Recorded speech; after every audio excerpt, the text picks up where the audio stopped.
Vamos lá então com aula sobre a Revolução Russa, ou melhor, as revoluções russas. Revoluções russas? Enfim, sobre as revoluções russas aí, material que está no sistema de vocês é sobre esse material que tem o título As Revoluções Russas e a Guerra Civil e o Comunismo de Guerra, tá? Esse vídeo então vai ser sobre esses dois materiais e também sobre as perguntas e comentários que vocês fizeram, que foram bem poucos. Espero uma participação maior aí de vocês nos próximos. Enfim, o material começa assim, ó, bolcheviques e mencheviques. Então, em 1898 é criado o Partido Operário Social Democrata Russo, nome bem comprido.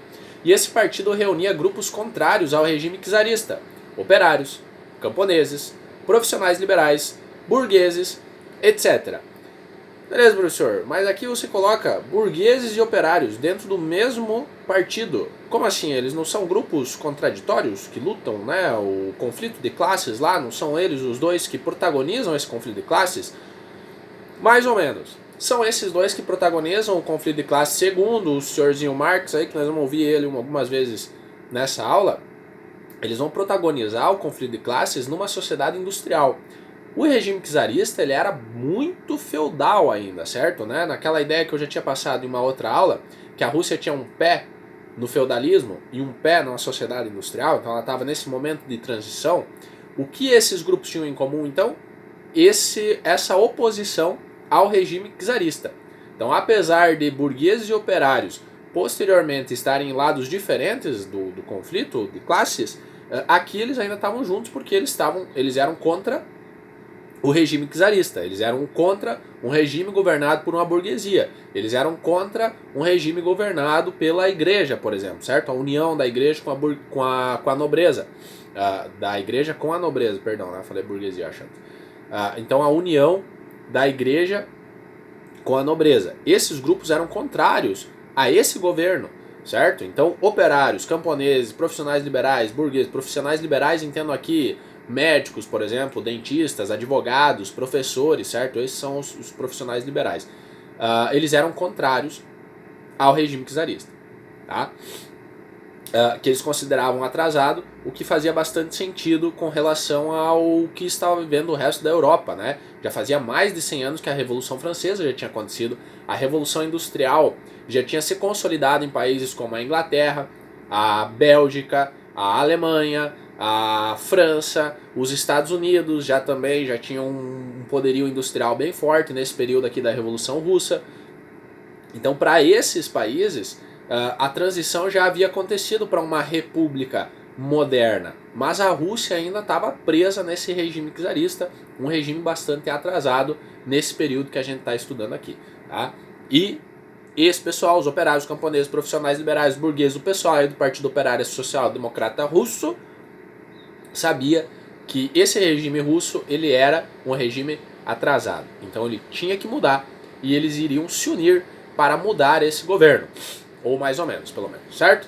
E dentro do partido existiam dois grupos principais, os bolcheviques e os mencheviques, certo? Eventualmente esses dois grupos vão se separar e constituir dois partidos diferentes. Mas aqui ainda eles existiam, eles coexistiam. Primeiro nós temos então os bolcheviques, que representavam a maioria e acreditavam em uma união entre camponeses e operários para derrubar o czar e instituir um governo socialista com base nas teorias do Karl Marx lá, o chamado marxismo, certo? Com base nas teorias do marxismo. E os mencheviques, que representavam a minoria, na tradução russa, também eram marxistas, mas buscavam uma passagem lenta em direção ao governo socialista. Então ambos buscavam um governo socialista, através de uma aliança entre operários, camponeses, com a classe burguesa. Os mencheviques eles queriam seguir mais ou menos o caminho proposto pelo próprio Marx, certo? Que era uma revolução. O Marx é assim, vamos tentar explicar um pouquinho a teoria marxista aí.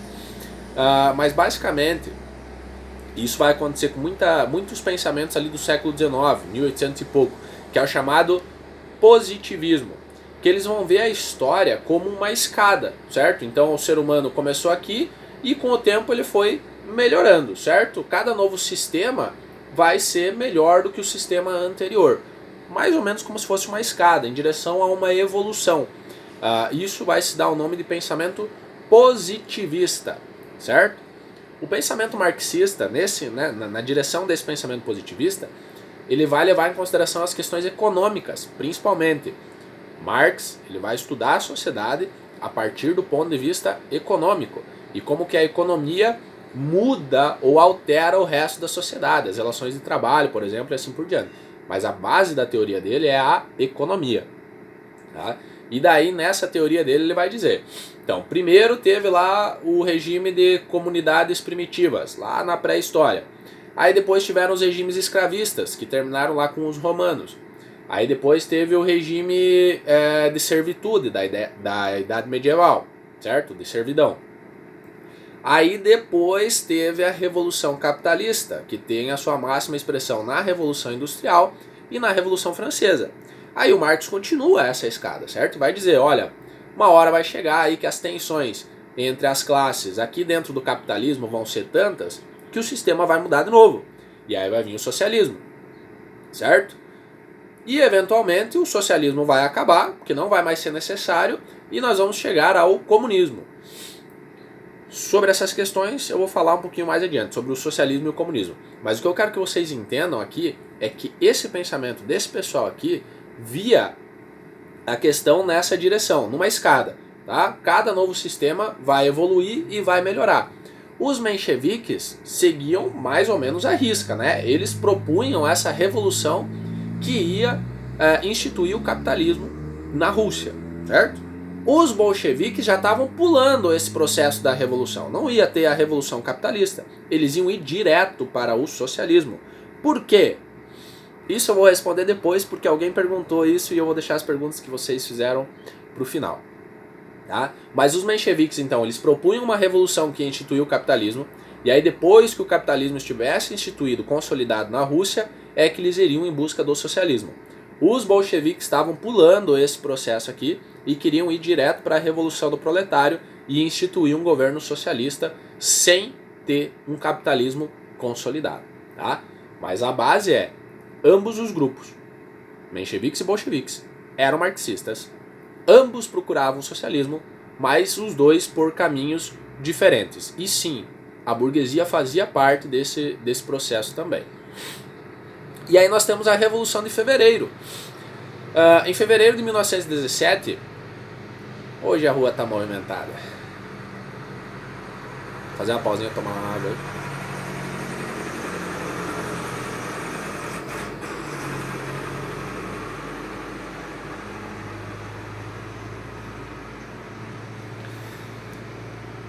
Em fevereiro de 1917, diversas rebeliões e greves ocorreram em várias partes da Rússia, principalmente por causa da Primeira Guerra Mundial, certo? A Rússia estava apanhando muito na Primeira Guerra Mundial e ela já tinha muitos problemas que foram citados na aula anterior. Tá? Naquele primeiro material sobre a Revolução Russa que eu passei lá, que a Rússia tinha muitos problemas econômicos, tinha muita gente que passava fome, tinha muita gente pobre, tinha uma diferença muito grande entre os pobres e os ricos, né? Entre os camponeses e a nobreza, enfim. E a Primeira Guerra Mundial vai potencializar isso, né? Uma crise, ela potencializa problemas que já existem. Olha só que coincidência, né? Aí como o corona tem potencializado problemas já existentes na nossa sociedade. Então aqui o que vai fazer isso, que vai potencializar esses problemas da sociedade russa, vai ser a Primeira Guerra Mundial. Operários, camponeses e mesmo soldados se organizaram para pressionar a Duma, que era o parlamento russo, uma espécie de senado ou câmara dos deputados dos russos. Tá? E esse movimento foi organizado e liderado principalmente pelos mencheviques de Petrogrado. E o objetivo desses revoltosos era a nomeação de um novo governo.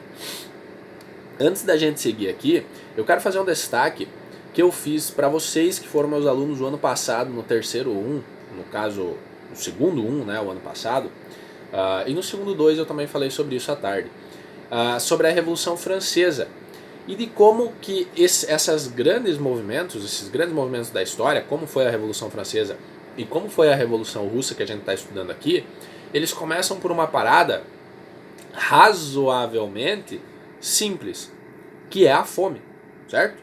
Eu falei muitas vezes sobre isso lá na Revolução Francesa e de como a fome movimentou os camponeses a lutar pelos seus direitos, certo? Fez com que eles saíssem de casa.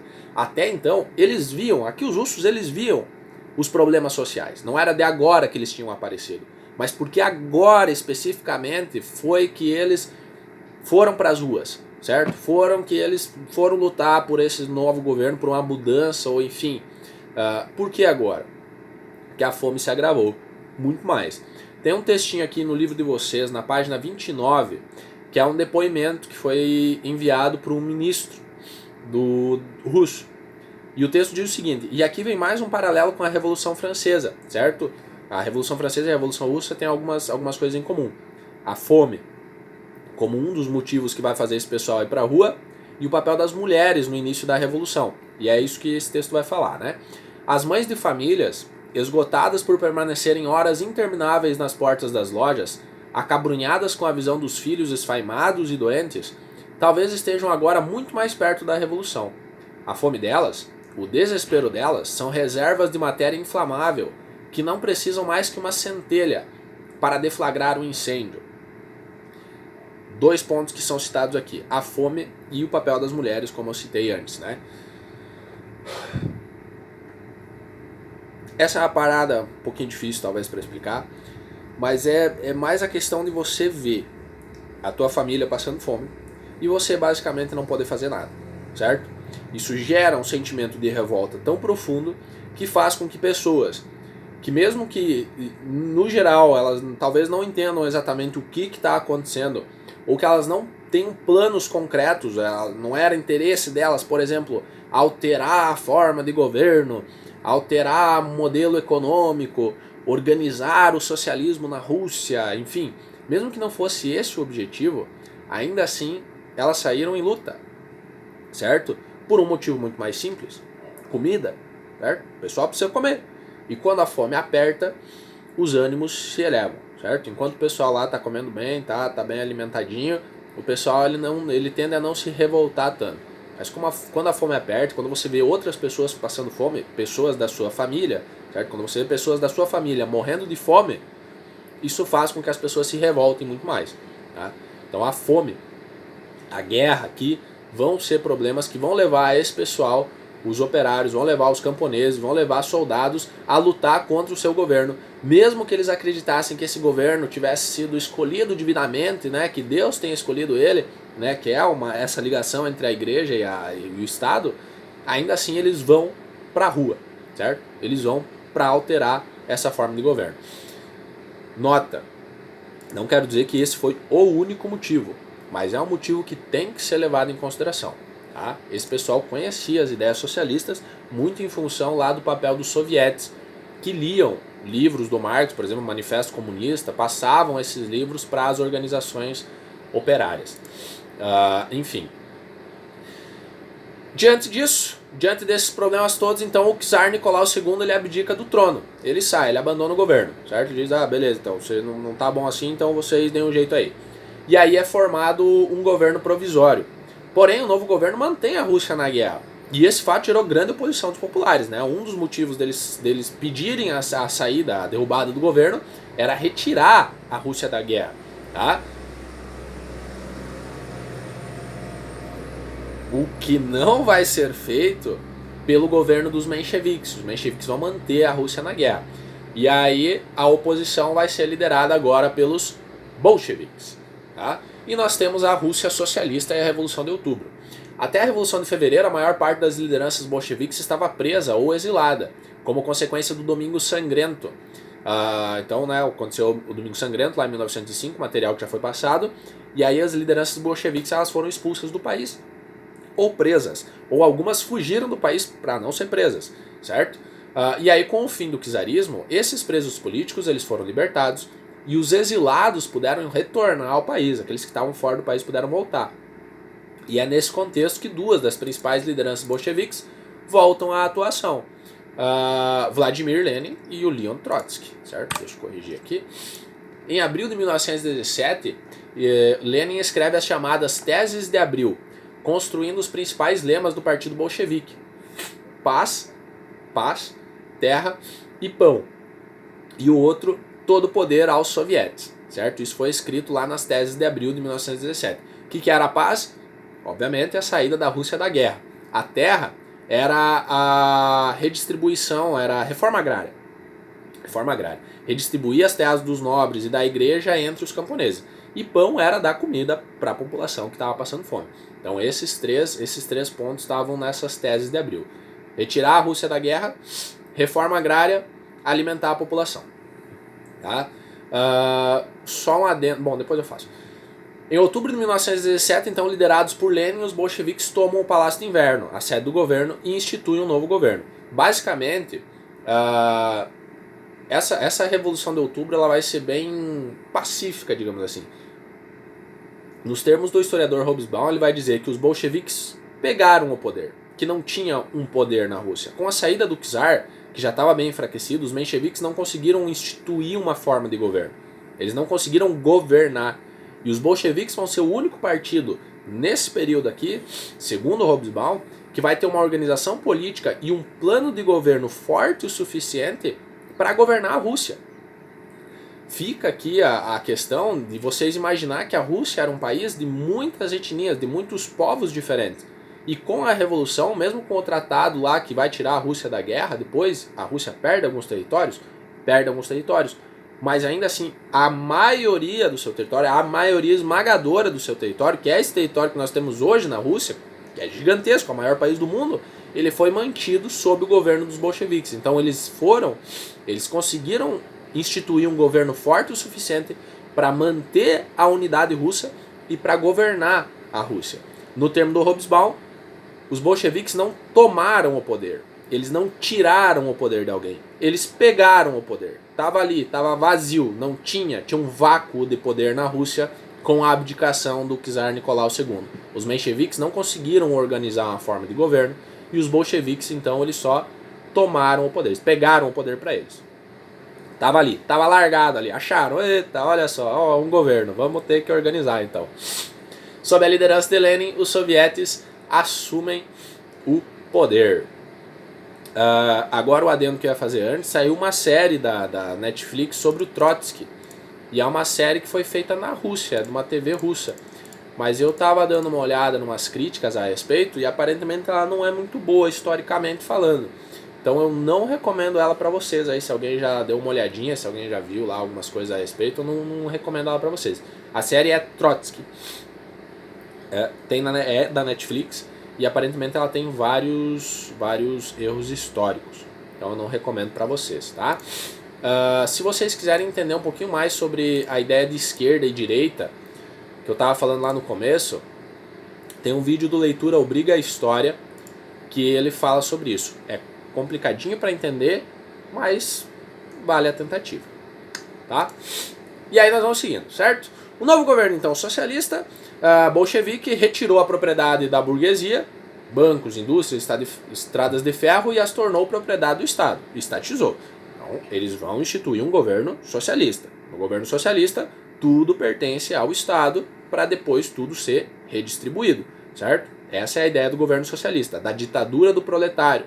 Porque o Marx ia dizer assim, a burguesia ela não vai simplesmente abrir mão da sua propriedade, certo? Então é necessário instituir uma ditadura do proletário para retirar à força a propriedade da burguesia e depois redistribuir ela. Tá? A nobreza e a igreja também vão perder as suas terras e essas terras vão ser redistribuídas para os camponeses. Isso é um governo socialista, não chegamos no comunismo ainda. Tá? Então o governo socialista ele é marcado por um Estado poderoso, todo poderoso, um Estado todo poderoso, que vai fazer essas reformas aí citadas. Tá? Qual a crítica a esse Estado todo poderoso? Um anarquista lá da época do Marx, inclusive, viveu no mesmo período que ele, fez essa crítica ao Marx, inclusive numa das organizações lá das internacionais. E aí ele vai dizer, quando o Estado se tornar superpoderoso, o que vai garantir que ele abra mão desse poder depois e redistribua esse poder, certo? Porque o comunismo não tem Estado, não tem forma de governo, porque o segundo Marx não precisa. Porque precisa de uma forma de governo para manter as pessoas nos seus lugares, certo? É uma forma de repressão. O governo, o Estado, é uma forma de repressão. Mas aí como o comunismo vai acabar com todos os problemas sociais, como a fome, a bandidagem, essas coisas, você não precisa repreender ninguém. Né? Então não precisa de Estado. Só que o Bakunin lá, o anarquista, que ele vai dizer assim, beleza, o Estado se tornou super poderoso. Tem ali todos os bancos, as indústrias, as estradas de ferro, tem todas as terras. Para ele, o que vai fazer com que ele abra mão disso? Aí, né, olha só, quem diria, né? É mais ou menos o que vai acontecer lá no governo do Stalin. Tais medidas levaram à forte reação desses grupos que se uniram. Desses grupos, nossa, tem um eu aqui. Desses grupos, a burguesia, a nobreza e a igreja, que se uniram com o apoio de potências estrangeiras, certo? Os Estados Unidos, o Japão, a Grã-Bretanha, a França, e formaram o movimento de contra-revolução, que foi chamado Exército Branco. Adianta ali. E aí tem início a Guerra Civil Russa. A Rússia sai da Primeira Guerra Mundial e entra numa guerra civil, certo? Os grupos contra-revolucionários formavam o Exército Branco, czaristas, burgueses e as potências estrangeiras. Entre os czaristas aqui, nós temos a nobreza e a Igreja Ortodoxa. Tá? O marxismo também é marcadamente um governo ateu. Tá? O próprio Marx dizia lá que a religião era o ópio do povo. A população, ao invés de lutar pelos seus direitos, ela pedia a Deus e que Deus resolvesse os seus problemas. Então o marxismo é marcadamente ateu, por isso a igreja não gostava muito disso. E uma das propagandas que se fazia contra o marxismo era que eles queimavam igrejas, né? Queimavam igrejas e comiam criancinhas. Que o pessoal estava passando fome lá. E essa piada segue até hoje. Se eles queimavam igrejas é bem provável. Comer criancinhas não, né? Do lado revolucionário, então, foi formado o Exército Vermelho, que era o exército dos bolcheviques, liderados por Leon Trotsky. Quem fazia parte desse exército? Os soldados, camponeses, operários, enfim, esse é o pessoal que vai fazer o grosso do Exército Vermelho aí. E durante esse período foi instituído o chamado comunismo de guerra. As colheitas foram confiscadas para abastecer os soldados, certo? Precisavam comer, que estavam na guerra, e as cidades. Por que as cidades? Porque eram nas cidades que ficavam as indústrias. E a guerra precisa de uma indústria funcionando, certo? Precisa fazer armas, precisa fazer munição, precisa fazer equipamento para a guerra. Tá? Então foi confiscadas as colheitas para abastecer esse pessoal aí. Foi suspensa a liberdade de imprensa, de greve e de associação. Isso está ligado também a um episódio que ficou conhecido como Terror Vermelho. Foi uma tentativa de assassinato ao Lenin e que levou daí a uma repressão por parte dos bolcheviques a grupos contrários ao bolchevismo, certo? Eles tentaram matar o Lenin sobreviveu, gravemente ferido, mas sobreviveu. E aí vai ter um movimento de repressão por parte dos bolcheviques a outros movimentos da época. Tá? Então eles vão suspender a liberdade de imprensa, de greve e de associação. Ninguém mais podia falar qualquer coisa. Além disso, o partido menchevique e o socialista revolucionário eles foram proibidos. A ideia era não ter oposição dentro da Rússia. O czar deposto, Nicolau II e a sua família foram executados na prisão. Eles foram julgados sumariamente lá, traição da pátria, e daí executaram eles na prisão. Toda a família dele. Eu acho que ele tinha uns 5 filhos, mais ou menos. Morreu ele, a mulher dele, e os 5 filhos foram executados aí na prisão, porque eles tinham medo que eles tentassem colocar ele de volta no governo. Então esse é o chamado comunismo de guerra, bem sangrento. É uma história bem sangrenta. A história da Rússia é bastante sangrenta. Né? A guerra termina em 1921 com a vitória do Exército Vermelho e do Estado Socialista. A Rússia, porém, estava devastada após 7 anos de guerra. Né? Estima-se aí que morreu em torno de 5 milhões de pessoas. 5 milhões de pessoas, que é quase a população total do estado de Santa Catarina hoje em 2020, morreu no inverno, certo? Então em 3 meses morreu cerca de 5 milhões de pessoas de fome ou em decorrência da fome na Rússia após aqui a guerra civil e esses 7 anos de guerra. Lembrando, a Rússia já era um país atrasado. Primeira Guerra Mundial, Guerra Civil, guerras internas, né? Conflitos internos por causa da própria Revolução. Isso levou então ao país ficar completamente destruído e a população pagou o preço. A construção da União Soviética. Vencida a guerra, restava ainda ao Partido Bolchevique a solução de diversos problemas internos. Entre os camponeses havia resistência na entrega das produções para o Estado. Tem uma frase do Eduardo Galeano, no livro As Veias Abertas da América Latina, quando ele fala sobre a Revolução Cubana, que instituiu o socialismo em Cuba. E aí ele vai dizer assim, olha, fizemos a revolução, certo? O governo é socialista. Agora falta fazermos o socialismo. temos que fazer com que a população comece a pensar de maneira socialista, certo? Mais ou menos isso que vai acontecer aqui na Rússia, certo? Os camponeses resistiam a entregar as produções para o Estado. Por quê? O governo era socialista, mas a população ainda não estava dentro desse sistema. O socialismo precisava ser construído aqui na Rússia. Além disso, operários e soldados estavam desanimados com tantas dificuldades, né? Pudera, né? Pô, guerra, fome, morte, governo, sai governo, entra governo, e o negócio, né, não funcionava, parecia que estava sempre piorando. E para tentar reverter essa situação, em 1921 foi criada a NEP, Nova Política Econômica, na sigla em inglês, né? NEP é na sigla em inglês, New Economic Politics, parada assim, que adotava algumas práticas capitalistas, como a liberdade de comércio e de salários. Então, o produtor rural ele não ia precisar entregar toda a sua produção para o Estado, ele ia poder vender isso, certo? Isso é uma prática capitalista. A criação de empresas privadas, lembra lá em cima lá que o Estado socialista pegou todas as empresas, certo? Estatizou todas as empresas. Aqui vai liberar de novo, então, a criação de empresas privadas e a contração de empréstimos estrangeiros. Vão pegar empréstimos de estrangeiros para pagar dívidas de guerra, por exemplo, certo? Para construir indústrias, essas coisas aí. Nas palavras do Lenin, é um passo para trás para dar dois para frente. É voltar a algumas práticas capitalistas para depois o socialismo andar para frente. O vídeo já está compridaço aí, mas eu espero que vocês estejam entendendo. E aí nós tivemos algumas perguntas aqui, alguns comentários. Um deles foi o seguinte, dizia assim, ó, é interessante o fato de os russos terem ficado tantos anos fazendo revoluções e guerras civis e sempre ser citado que eram a favor do socialismo. Por que o movimento a favor do capitalismo não é citado? Ele existiu? Se sim, porque não ganhou força, sendo que, pelo que eu sei, todos os países da Europa são capitalistas. Então, o socialismo ele se mantém forte porque era a organização da população ali, dos bolcheviques e dos mencheviques. Mas o capitalismo, outros grupos, até os anarquistas, por exemplo, também, eles vão estar presentes dentro dessa guerra civil. No vídeo do Nerdologia, que eu coloquei lá atrás, eu talvez vou colocar junto de novo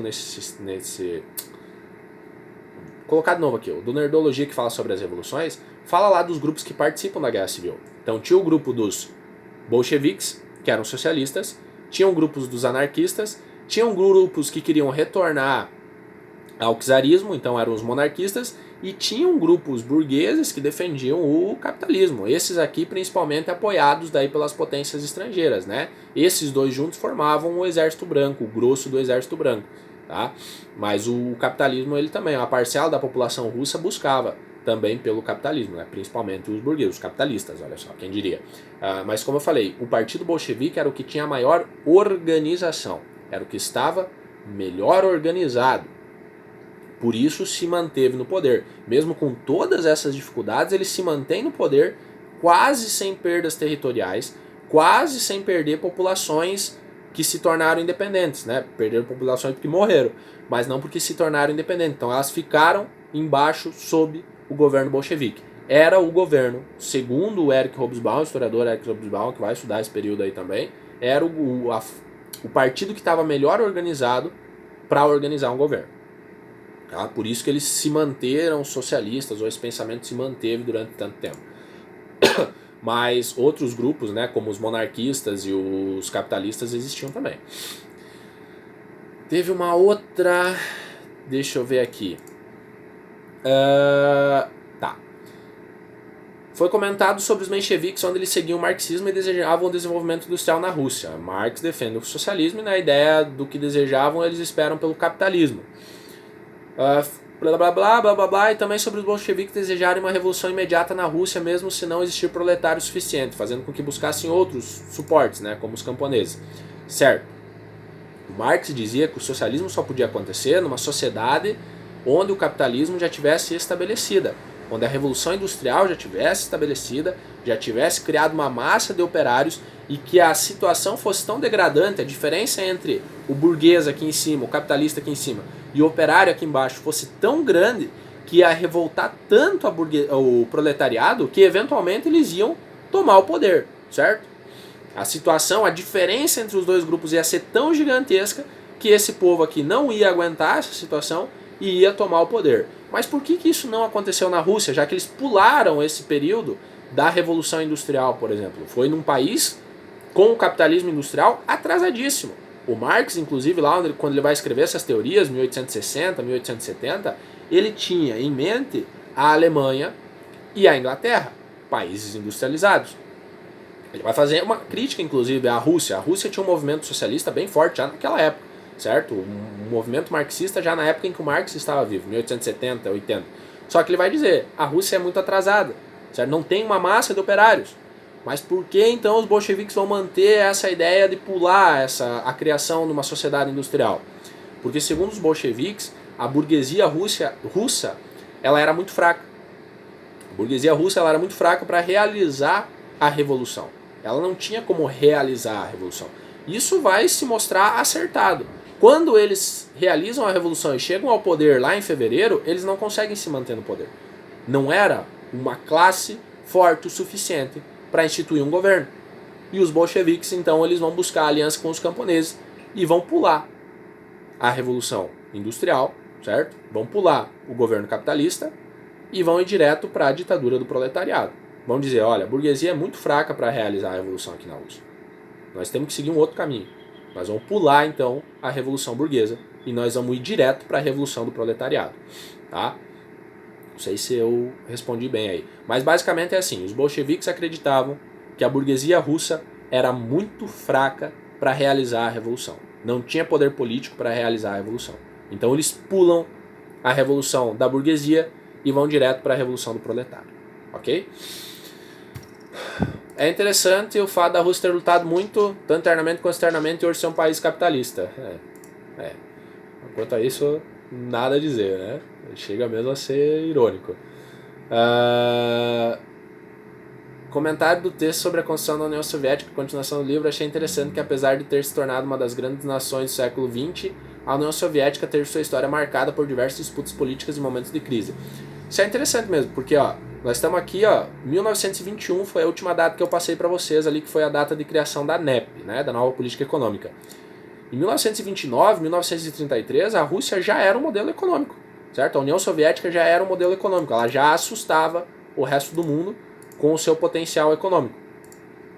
Então, em menos de 10 anos, a Rússia se recupera disso aqui e já consegue se colocar pau a pau com as outras sociedades industriais, principalmente por causa até da crise de 1929, que não vai afetar a Rússia, certo? A União Soviética, porque existe um modelo econômico diferente. Então, a crise de 1929, que nós vamos estudar mais adiante, vai lascar com os países capitalistas. Os Estados Unidos, a França, a Alemanha, por exemplo, vão quebrar por causa da crise de 1929. O Brasil também, mas